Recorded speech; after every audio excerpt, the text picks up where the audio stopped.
ये बिल्कुल एक गैर संजीदा सी एक इनकी सोशल मीडिया कैंपेन थी जो टाइम के साथ अपनी मौत मर गई।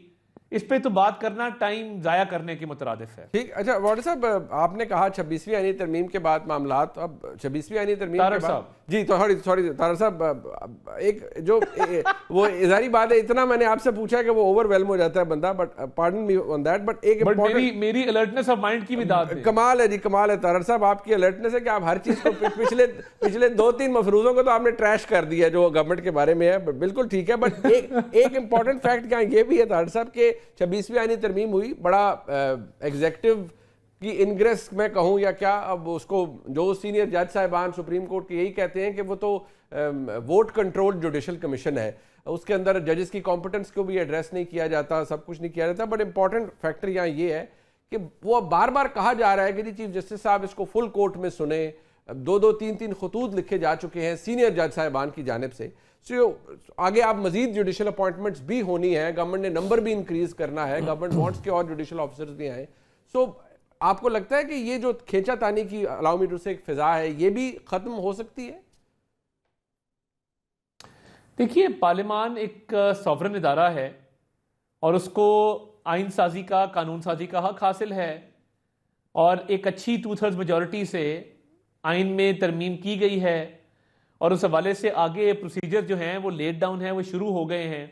जेसीपी की फॉर्मेशन हो, को तलाक देनी चाहिए इमरान खान को भी और PMLN को भी, ब्रांडिंग नहीं है गवर्नमेंट की। How would you defend this Tariq साहब, क्योंकि उनके मुताबिक तो हर चीज SIFC कर रही है। देखिए, बात यह है कि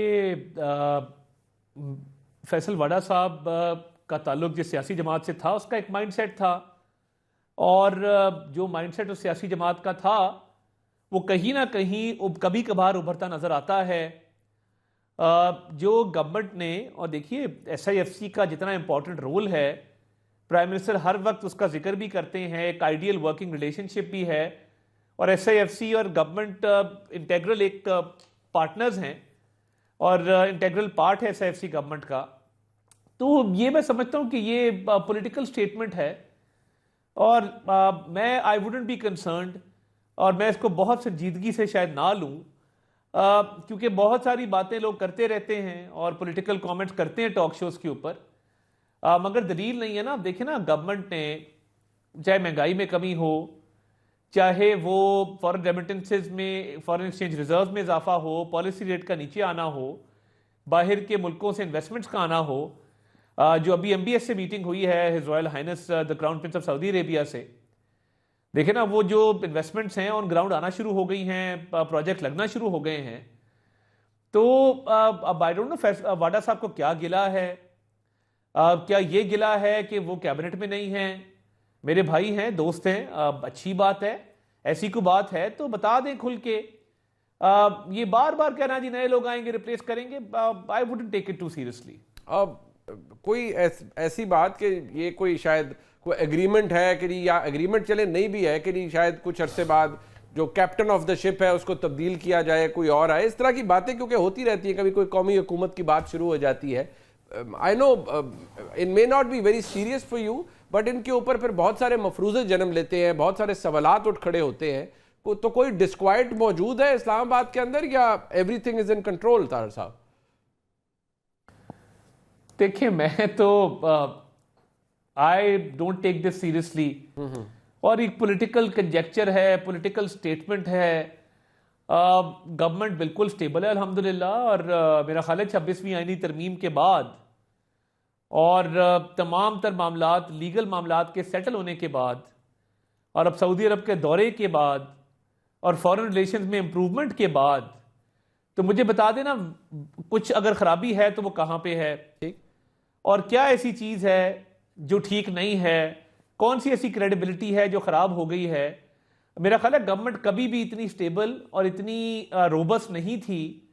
और अब तो स्टेबिलिटी से हम ग्रोथ की तरफ जा रहे हैं। ठीक, ये भूल जाते हैं कि डिफॉल्ट से जो निकाल के लाए हैं, और देखिए इसमें मैं बिल्कुल बड़ा क्लियर कहूंगा,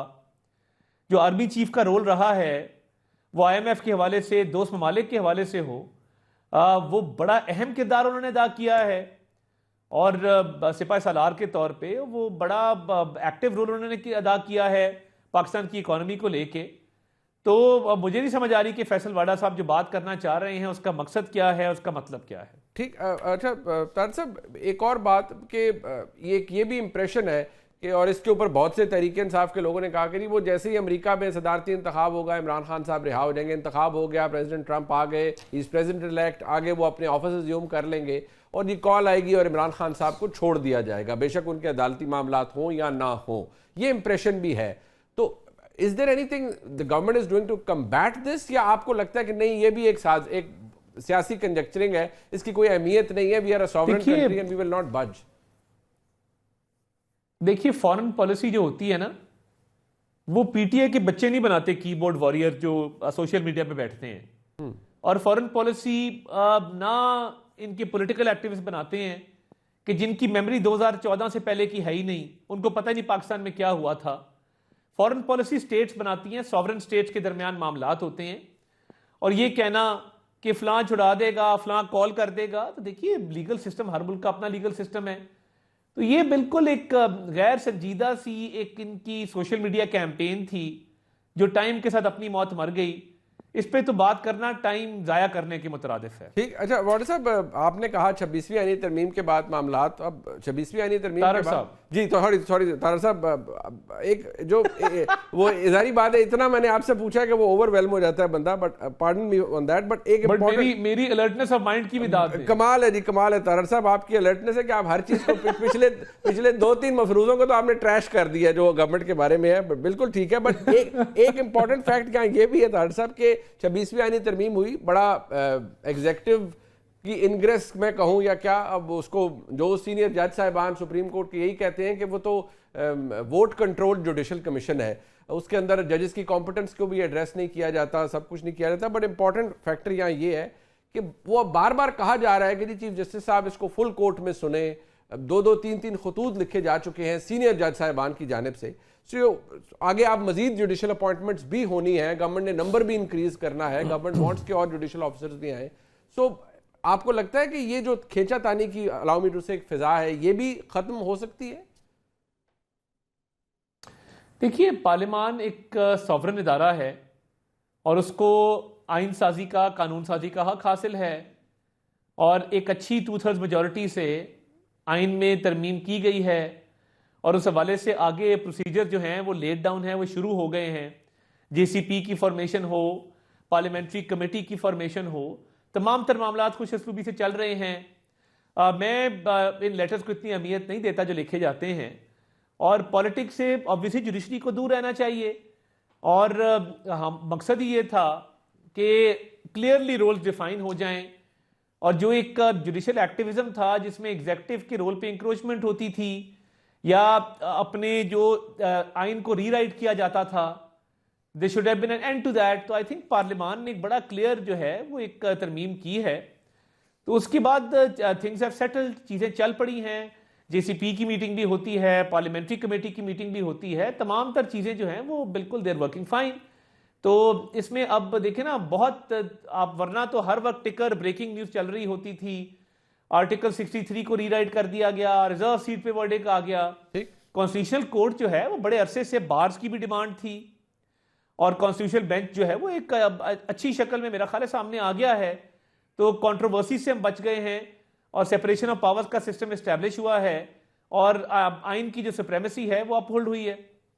ठीक, अब तार साहब, सवालात तो बहुत है लेकिन मेरे पास वक्त खत्म हो गया। मैं आई एम रियली ग्रेटफुल कि आपने अपने मसरूफ स्केड्यूल से अमेंड दिया,